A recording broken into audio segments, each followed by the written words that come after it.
Golden State Warriors 148-106 contra o San Antonio Spurs. Um completo atropelo. Eu vou comentar sobre essa partida aqui nesse vídeo.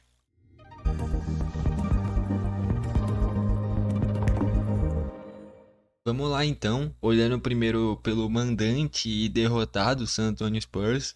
Jogou em casa e foi completamente atropelado pelo Warriors. O Warriors que teve vários momentos de oscilação ao longo da temporada, mas desde a chegada do Jimmy Butler, e olha que o Jimmy nem tá fazendo nada extraordinário, mas parece que com a chegada dele, a mentalidade do time mudou, né? Foi um completo atropelo. O Curry no início do jogo nem participou tanto, e mesmo assim o time conseguiu criar uma margem muito grande. O Podziemski jogou demais, né? Enfim, vamos olhar aqui primeiro o lado do derrotado, o lado do San Antonio Spurs. E aqui já fica nítido a má atuação do time olhando para os titulares. O maior pontuador dos titulares foi o Devin Vassell, apenas 12 pontos.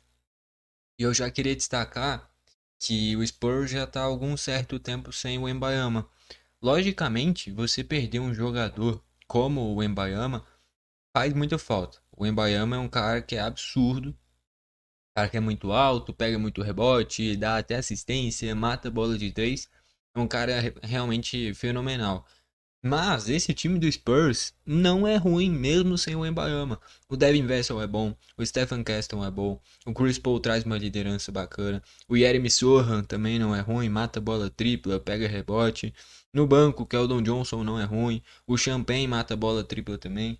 Então assim, é algo que realmente eu fico até meio decepcionado com o Spurs, porque poderia fazer mais.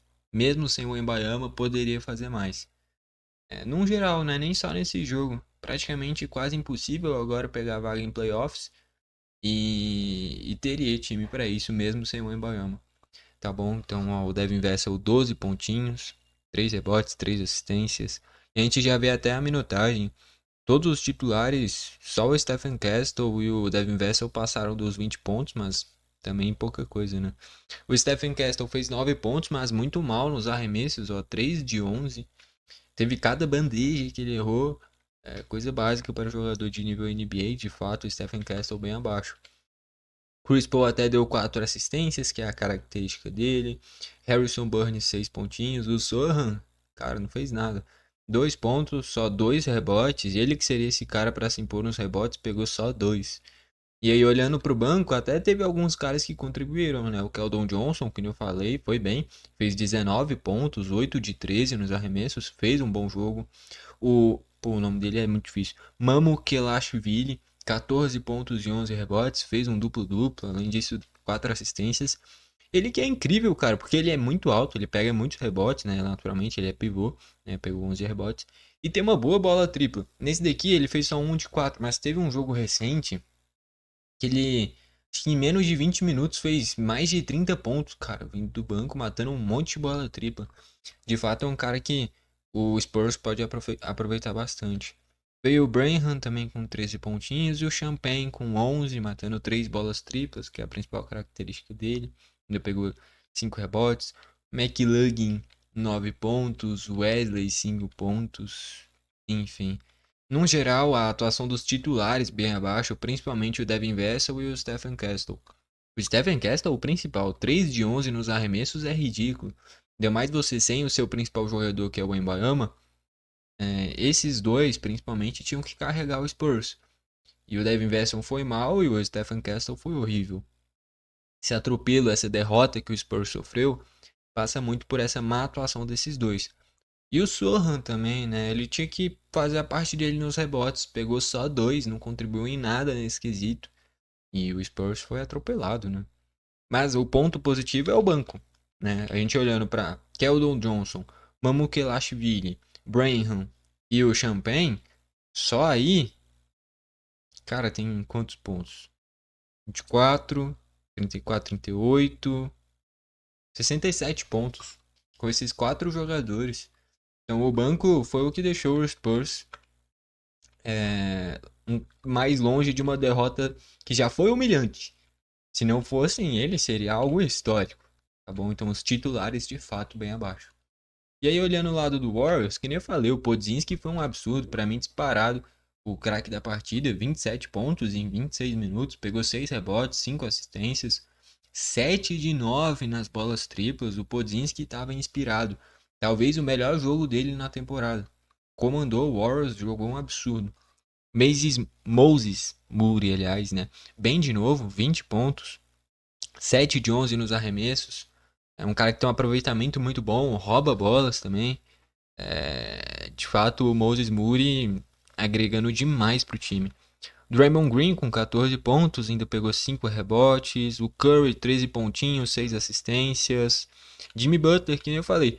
O Jimmy não tá fazendo nada demais. Aqui, olha, ele fez 13 pontinhos, até deu 8 assistências, o principal assistente do Warriors.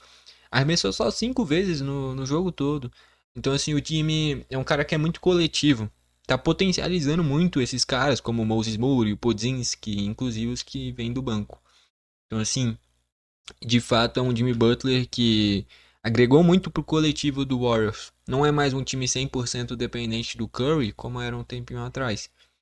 Então, essa chegada do Jimmy agregou bastante, não necessariamente em pontos, mas potencializando os outros jogadores. Então, por exemplo, o pior pontuador dos titulares do Warriors foi o Jimmy Butler, junto com o Curry, 13 pontos. E eles fizeram mais do que o melhor pontuador dos titulares do Spurs, que foi o Devin Vassell, que fez 12. Então, assim, fica nítido essa discrepância na partida. E aí vieram do banco Buddy Hield com 19 pontinhos, Kevon Looney, 8 pontos além de 7 rebotes, Trace Jackson Davis, 8 pontinhos em 9 minutos. O Jackson Davis que perdeu muito espaço, né? O Post com 7 pontinhos também. Knox, 6 pontinhos. Spencer, 5 pontinhos. O Gui Santos jogou muito. Dos reservas, ele só jogou menos que o Buddy Hield. Muito tempo de quadra. Fez poucos pontos, né? Só 4. Mas pegou 4 rebotes e deu 6 assistências. De fato, contribuiu muito nesse quesito. Na questão arremessos, ele não foi tão bem, né? 2 de 6 nos arremessos, 0 de 3 nas bolas triplas. Mas coletivamente ele agrega bastante. O que eu falei do Jimmy Butler, o Gui Santos entrega em uma proporção menor, mas agrega bastante. Não à toa, ele tem muita moral, né, cara? Dos reservas, ele só foi empatado com o Kuminga como os piores pontuadores. Isso porque o Kuminga saiu machucado. Jogou só 6 minutos. Mas ele agrega em vários outros quesitos, né? Nessa entrega, nessa vontade do Gui Santos, pegando rebote, dando assistência. O que eu falei da coletividade do Jimmy Butler, o Gui Santos entrega também. O Gui Santos é mais jovem e consegue entregar isso em uma proporção menor, mas é um cara que entrega de fato bastante pro Warriors. Não em pontos, mas nessa vontade, em assistências, rebotes, roubo de bola, nessa vontade mesmo, o Gui entrega bastante e potencializa bastante os outros jogadores. Tá bom? Então, de novo, para mim o grande destaque do jogo é disparado o Podziemski. Um jogo absurdo. O Moses Moody virando uma peça importantíssima desse time. Começou a temporada como reserva e virou titular de forma, assim, quase que indiscutível, porque dentro de quadra ele faz por merecer. É um aproveitamento bom de arremesso, o cara que se esforça pra caramba também, rouba muita bola. É um time que hoje do Warriors é muito coletivo. Os grandes nomes é o Curry e o Jimmy Butler. Mas de fato, entre os reservas, todo mundo entra na rotação e todos agregam de alguma forma. Então, assim, não precisou nem do Kuminga, que é um dos principais reservas em quesito pontos do Warriors, que ele saiu machucado muito cedo. Então, é um Warriors que de fato a grande mudança de chave nessa chegada do Jimmy Butler foi a mentalidade da equipe, que virou uma equipe muito mais coletiva. Antes era toca pro Curry e torce para ele matar a bola de 3.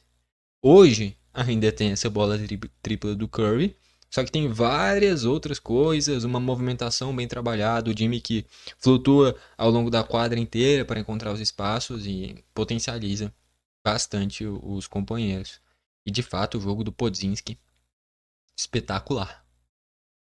E no geral acho que é isso daí. Dá pra gente ver como é que tá a classificação aqui das duas equipes. Então, ó, vamos ver aqui, as duas são da Conferência Oeste, né? Ó, o Warriors na sexta colocação com 43 vitórias. E o Spurs na 13ª colocação com 31 vitórias. Ó, são 4 vitórias, 4 não, 5, em relação ao Sacramento Kings. Esse time do Spurs poderia chegar nisso, poderia, mesmo sem o Wembanyama. Só que não engrena, não engrena, tá bom? Porque mesmo sem o Wembanyama, que nem eu falei, tem o Stephen Castle, o Devin Vassell, o Chris Paul, tem boas reservas como o Keldon Johnson, o Mamou Kelashvili, o Champagne. Então assim, mesmo sem o Wembanyama, é um time que é melhor que o Portland Trail Blazers, é melhor que o Dallas. Eu não vou falar que o Phoenix, porque tem ali o Devin Booker e o Kevin Durant. O Sacramento também não, porque tem o Sabonis, o Zach LaVine, o DeRozan, o Malik Monk. Mas mesmo sem o Wembanyama é melhor que o Portland e é melhor que o Dallas. Tudo bem que o Anthony Davis voltou agora, e aí é disputado. Mas é melhor que o Portland e é melhor que talvez o Dallas. Então poderia estar ali pelo menos uma 11ª colocação, sonhando com um play-in. Só que o time sentiu demais a saída do Wembanyama por lesão, né? Já olhando o Warriors, 43 vitórias. Cara, tem que ficar de olho no Minnesota. Estão empatados com 43 vitórias. Eu diria que esse time do Warriors encanta mais do que o Minnesota. Mas o Minnesota tem ali o Anthony Edwards. Tem ali o Julius Randle. Enfim, mas é um time do Warriors que é mais coletivo, que encanta mais. E o Clippers, cara, eu não duvido nada desse Clippers. Porque o Harden tá jogando muito. O Kawhi voltou num bom nível. O Zubat também não é ruim. O Norman Powell mata um monte de bola tripla. Sim, é times pra se ficar de olho. O Warriors tem que ficar esperto com o Minnesota e o Clippers. Daí pra baixo ninguém vai encostar no Warriors pra garantir essa vaga de playoffs. De fato tá bem disputada essa sexta vaga aí. Principalmente entre Warriors, Minnesota e Clippers. Mas se o Lakers e o Memphis não abrirem o olho, também dá pra se complicar. E o próximo jogo do Warriors é contra o Memphis. Cara, é um jogo fundamental. Fundamental. Enfim, no geral é isso daí. Vamos aí pra reta final do vídeo agora. Bom, tá aí então, deu pra gente analisar um pouquinho de como é que foi o jogo. De fato, um completo atropelo do Warriors. O que o Podziemski jogou foi um absurdo. E que nem eu falei, desde a chegada do Jimmy Butler, é um Golden State Warriors que potencializou bastante esse lado coletivo. Eu lembro que antes da chegada dele, tinha momentos que o Warriors estava até na 10ª colocação. E hoje em dia já tá na sexta. Lógico, que nem eu falei, ter o Minnesota e o Clippers em questão de 2 jogos já muda completamente a posição das equipes. Então tem muita coisinha aberta ainda para decisão de vaga de playoffs e play-in. Mas é um time que de fato tá muito mais pronto. Agora com o Jimmy Butler. E de novo, não necessariamente com muitos pontos o Jimmy. Mas potencializando o Moses Moody, potencializando o Podziemski, potencializando o Buddy Hield. E por aí vai. É um time que sai titulares, entra reservas e o nível segue alto. E já do lado do Spurs, é um time que ainda é bom, mesmo sem o Wembanyama. Só que sentiu demais a saída dele por lesão e desandou completamente esse restante de temporada. Tá bom? No geral é isso. Gostou do vídeo? Deixa o seu like. Não gostou? Deixa o dislike. Não se esquece de se inscrever e ativar o sininho para o YouTube te mandar os vídeos novos. Valeu e falou!